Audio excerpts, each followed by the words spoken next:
Dobrý deň, volám sa Jakub Filipko a som riaditeľom oblastného strediska Nízke Tatry Sever. Čo by mal turista urobiť ako prvé, ak sa v horách zraní spoločník? Tak určite hlavne kontaktovať Horskú záchrannú službu čím skôr, pretože ten dojazd tých záchranárov nie je častokrát len pár minútový, ale môže trvať aj niekoľko hodín a každé v podstate odkladanie toho nejakého zdravotného stavu alebo toho zranenia môže viesť potom k fatálnejším následkom. Takže jednoznačne najskôr nás kontaktovať a následne ten operátor vyhodnotí, že či je potrebný okamžitý zásah Horskej záchrannej služby alebo prípadne len nejaká navigácia alebo vie im pomôcť v podstate telefonicky. Ako overiť stav a stabilizovať človeka pri privolaní pomoci? V podstate všetko sa dá spraviť počas toho telefonátu, čiže vždy je dobré ako keby rovno telefonovať. Ak si hlavne ten človek nie je istý, že čo sa stalo, pokiaľ videl možno nejaký mechanizmus toho pádu alebo teda nejakého toho zranenia, tak môže mu pomôcť aj v rámci nejakej tej stabilizovanej polohy alebo prípadne zastaviť nejaké krvácanie a podobne.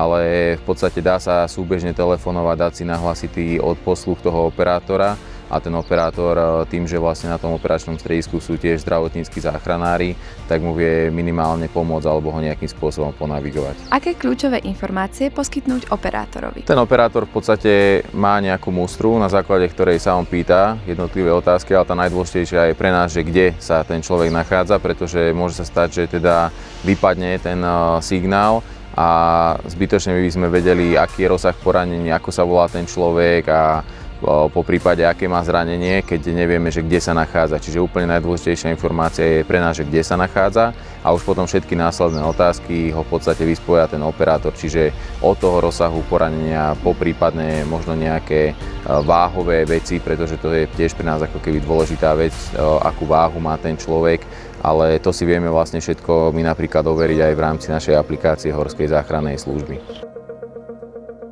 Takže Horská záchranná služba disponuje vlastnou aplikáciou Horskej záchrannej služby, kde teda si ten človek vyklika také základné ako keby svoje údaje, či už o zdravotnom stave, alebo prípadne výška, váha. Ako som vravel, je to pre nás z určitého hľadiska, keď potrebujeme toho človeka transportovať a niesť ho na svojich pleciach, tak dôležité, aby sme vedeli, aký teda počet tých záchranárov alebo akú techniku máme nasadiť. Zároveň teda si tam vie vyklikať napríklad trasu, chodia mu tam upozornenia ohľadne prípadných búrok alebo zmeny počasia v tej danej lokalite. A dôležité, alebo prečo je to ako keby možno aj najdôležitejšie, je to, že toho človeka vie ten operátor bez problémov tým pádom aj lokalizovať a nám to uľahčí ako keby tú záchrannú akciu, že vieme v ktorej lokalite alebo kde teda toho človeka máme nachádzať. Aké vybavenie by mal mať každý turista v bátohu na prvú pomoc a záchranu? Tak jednoznačne ešte predtým, než vôbec sa nabalí na tú túru, tak je ako keby dôležité to plánovanie tej samotnej trasy, čiže vybrať si naozaj tú trasu adekvátnu nejakým svojim schopnostiam a možnostiam, či už fyzickým, alebo teda tomu nejakému miestnemu miestopisu, aby poznal tú danú lokalitu. Zároveň je kopec aplikácií, ktoré nám teda rozprávajú o tom, alebo nám vedia poukázať, aké počasie v ten daný deň alebo v danej lokalite sa má nachádzať. Netreba, aby nám chýbal nejaký zdroj vody, nejaká bunda, či už proti vetru alebo dažďu. Dobrá je alufólia alebo zateplovacia fólia, nejaký snack,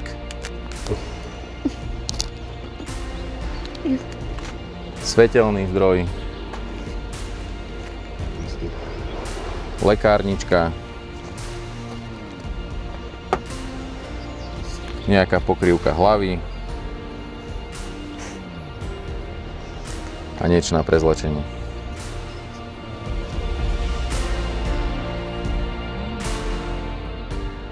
Kde v stredisku Jasná sa nachádzajú defibrilátory, ako ich nájsť a použiť v núdzi? Tak sú to ako keby dve otázky, hej, čiže prvá vec je, kde sú nejaké záchranné stanice, čiže záchranná stanica sa nachádza na Lúčkach, tam je stanica Horskej záchrannej služby, kde sa teda nachádzajú horskí záchranári. Zároveň teda hlavne počas zimnej sezóny máme umiestnené či už na Lúčkach alebo tunák priamo na Bielej púti také záchranné vysunuté stanice, kde vieme tých turistov ošetriť. A čo sa týka automatických externých defibrilátorov, tak je v podstate dostupná sieť, kde si vedia pozrieť, kde sa tieto automatické externé defibrilátory nachádzajú, ale určite sú dostupné v niektorých hoteloch, sú dostupné na priehybe, čiže priamo na tej lanovke a zároveň aj na výstupnej stanici priamo na chopku, ktoré sú jasne a zreteľne označené a sú na viditeľných miestach. Čo robiť pri strate orientácie, búrkovej smršti alebo po páde do tiesne v ťažkom teréne? Buď vieme používať nejakú aplikáciu, kde máme nejaký mapový podklad a práve, tak ako som na začiatku spomínal, tak ten operátor nás vie v podstate naviesť možno na nejaký turistický chodník s tým, že nie je potrebný ako keby výjazd tých záchranárov, ale vlastne ponaviguje ho práve tým, že ho lokalizuje. Pokiaľ toto ale nie je možné, že ten turista napriek tomu sa nevie hýbať, tak je buď dobré ostať na danom mieste, alebo pokiaľ bol pri nejakom, poviem príklad, pútači alebo pri nejakej značke, tak ostať tam a hlavne sa nehýbať, lebo tým záchranárom to potom následne ako keby sťažuje tú lokalizáciu.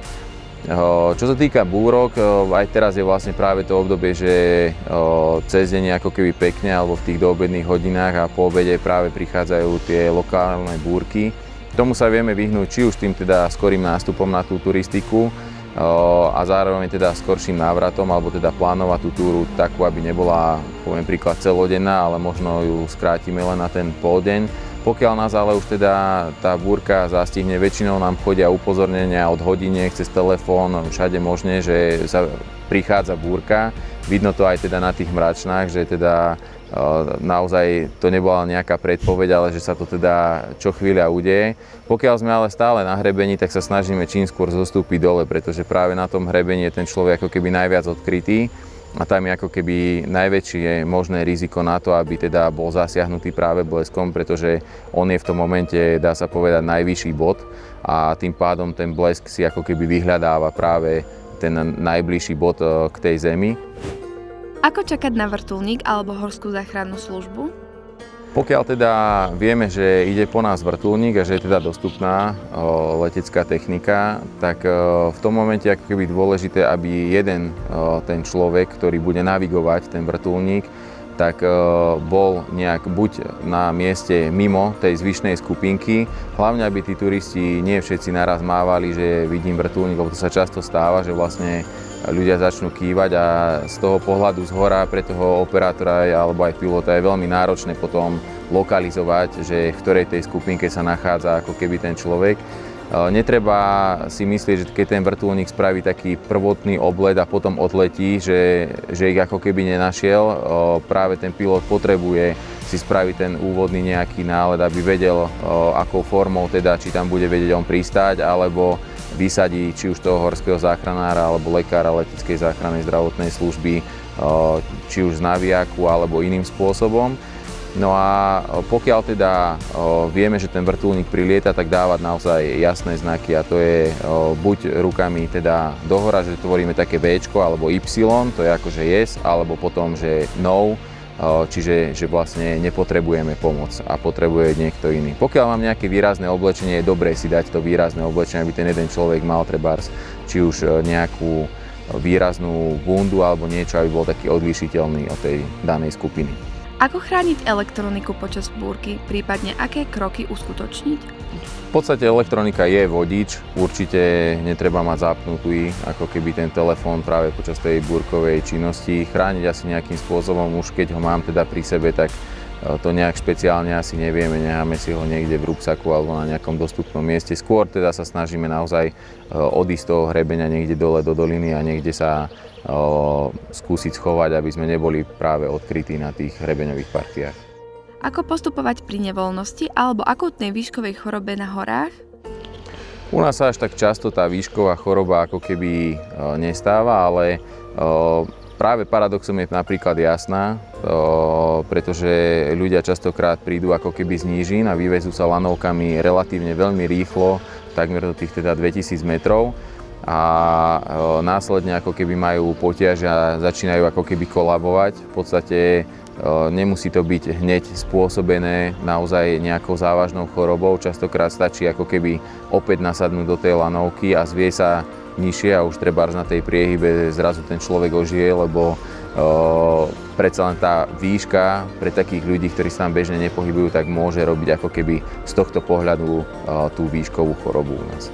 Čo radíte rodinám s deťmi? Špecifické tipy na bezpečnosť pri daždi, únave alebo nevhodnom oblečení? Tak jednoznačne najdôležitejšie sú nohy, čiže ľudia častokrát šetria možno na tých turistických topánkach alebo na tých topánkach pre tie deti, ale treba si naozaj zobrať, že ak niekomu naplánujem tú trasu alebo tomu dieťaťu trasu takú, ktorá vyžaduje ako keby takú pevnejšiu obuv a pohybujem sa v tom horskom prostredí, tak tie topánky sú ako keby základ, pretože v nich sa človek pohybuje najviac. Určite treba mať dostatok tekutín a my to máme také nejaké checkpointy, lebo tie chaty sú relatívne ďaleko v určitých aspoň pohoriach a tým pádom je dobré mať nejaký taký snack pre tie deti alebo niečo, kde oni naozaj doplňajú tú energiu, pretože tie deti častokrát tej energie majú veľmi veľa, ale potom aj veľmi rýchlo ako keby zhasne, tak aby sme ju vedeli dostatočne rýchlo ako keby doplniť.